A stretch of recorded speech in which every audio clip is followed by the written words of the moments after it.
अच्छा, जो हम लोग टॉपिक इसको पढ़ रहे थे बिगिनिंग में रिवर्स बायस का, इस डायग्राम को हम लोग देख लिया था। इस डायग्राम के रेस्पेक्ट में अभी हम लोग कुछ पढ़ने जाएंगे। Okay, for example the current first increases very slowly and almost negligible till the voltage across the diode crosses a certain value. After the characteristic voltage, the diode current increases significantly. Even for a small increase in the diode bias voltage, this voltage is called the threshold voltage or cut-in voltage. ये देखो लिखा ना cut-in voltage। Germanium के लिए 0.2 germanium diode के लिए, और जो 0.7 है वो सिलिकॉन डायोड के लिए याद रखना है। ओके, तो थोड़ा ध्यान रखिएगा, ये जो हमने पैरा रीड किया तो इस साइड वाले के लिए 0.2 से जो है 0.2 जो हम लोग को दिखाई दे रहा है, यहां से इसे चल रहा है, उसके बाद ये बढ़ते जाएगा।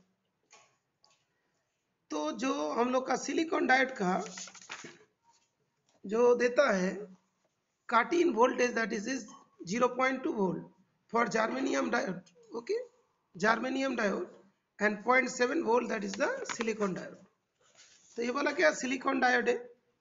तो यहाँ पे जो हम लोग इसे थोड़ा बनाएंगे तो कितना आएगा, 0.7 में पहुंच जाएगा। तो 0.2 से यहाँ से चला जाएंगे तो जर्मेनियम वाले होंगे, और यहाँ से 0.7 वाला क्या है, सिलिकॉन डायोड का है। तो ये सिलिकॉन डायोड देख के पता चलेगा 0.7 से जा रहा है। 0.7 में नहीं हो, 0.2 में नहीं हो तो क्या होगा, वो दूसरा कोई डाउट होगा, वो भी थोड़ा सा एमसीक्यू के लिए ध्यान रखना। ये डायग्राम बना के आता है तो 0.7 में जा रहा है तो सिलिकॉन डायोड है। सिलिकॉन का एस फॉर ध्यान रखना 7, ऐसे सिलिकॉन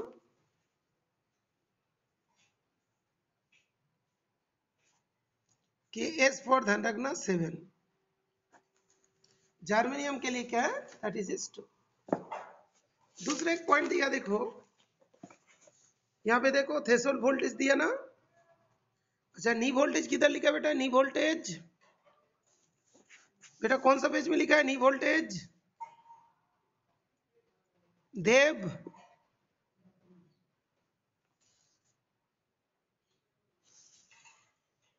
एनसीईआरटी बुक में नी वोल्टेज वर्ड कहीं लिखा है?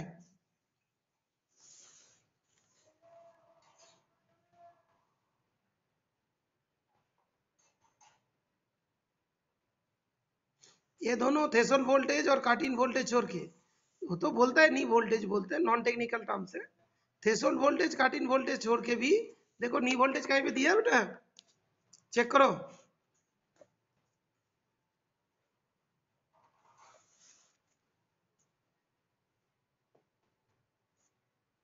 तो इसका 3 नाम बेसिकली हो गया, threshold voltage, knee voltage and cut in voltage.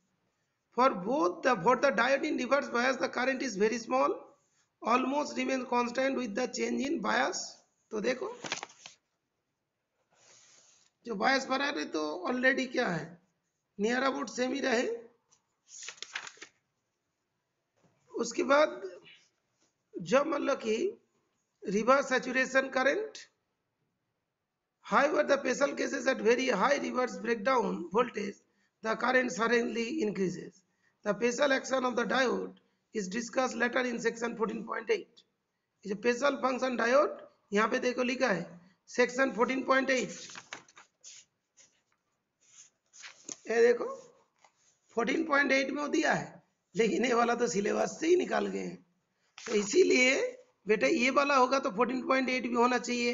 इसीलिए मैं उस कल तुम लोग से पूछा था इसके बारे में, तुम लोग बोल रहे थे सिलेबस में नहीं है, लेकिन इसको पढ़ने के लिए इस चीज का जरूरत बहुत ज्यादा है, जहाँ पे इंटरनल फील्ड एमिशंस होती है। इज इट क्लियर बेटा, इज इट क्लियर? अच्छा, तो इसलिए हम तुम लोग को बताया are not used beyond the reverse saturation region।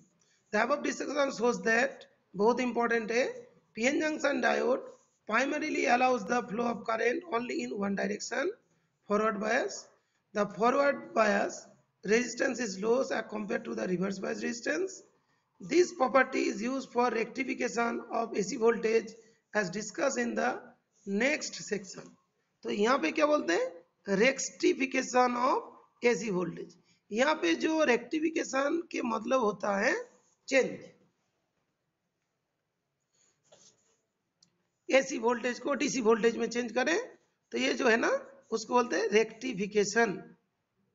Okay, rectification इसका, यहाँ पे जो रेक्टिफिकेशन का जो मतलब यहाँ से निकालते हैं, दैट इज रेक्टिफिकेशन,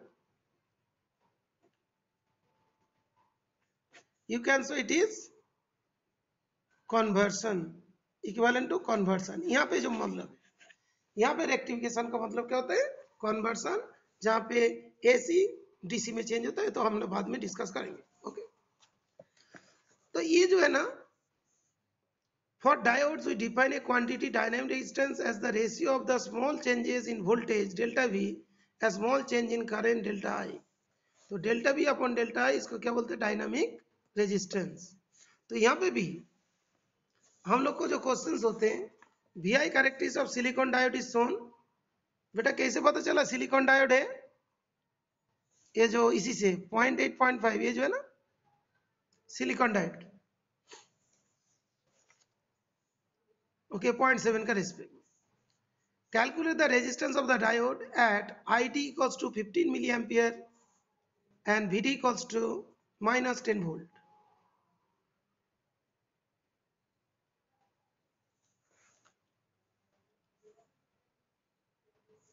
तो यहाँ पे देखो, considering the diode characteristic as the straight line between I 10 ampere to 20 milliampere passing through the origin, we can calculate the resistance Ohm's law for the curve I equal to 20 लिया, I equal to 20, तो V equals to 0.8, I equals to 10, तो V equals to 0.7 volt।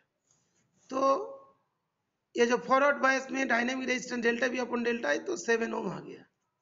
From the curve when V equals to minus 10 volt, V equals to minus 10 volt, तो I equals to minus 1 ampere, minus 1 micro ampere. ये जो 10 volt minus 10 volt minus 1 micro ampere, उसको divide करेंगे तो resistance कितना हुआ, 10 to the power 7। यहाँ पे ओनली 10 ओम था, यहाँ पे 10 टू दी पावर 7 है, तो यहाँ पे हाई रेजिस्टेंस होती है। इस क्वेश्चन से पता चला कि जो फॉरवर्ड एंड रिवर्स बायस में बोलता हाई लो रेजिस्टेंस, वो कितना हुआ, 10 टू दी पावर 6 टाइम्स हो गया। कितना हुआ, 10 टू दी पावर 6 टाइम करीब हो गया। तो रिवर्स में क्या होता है, रेजिस्टेंस काफी हाई होता है, इसीलिए वोल्टेज भी ज्यादा अमाउंट में बढ़ाना पड़ते हैं। Is it clear? ओके, ठीक है। नाउ इसके बाद हम लोग स्टडी करेंगे application of junction diode as a rectifier.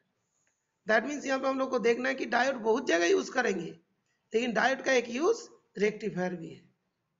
Diode को रेक्टिफायर के हिसाब से यूज करते हैं।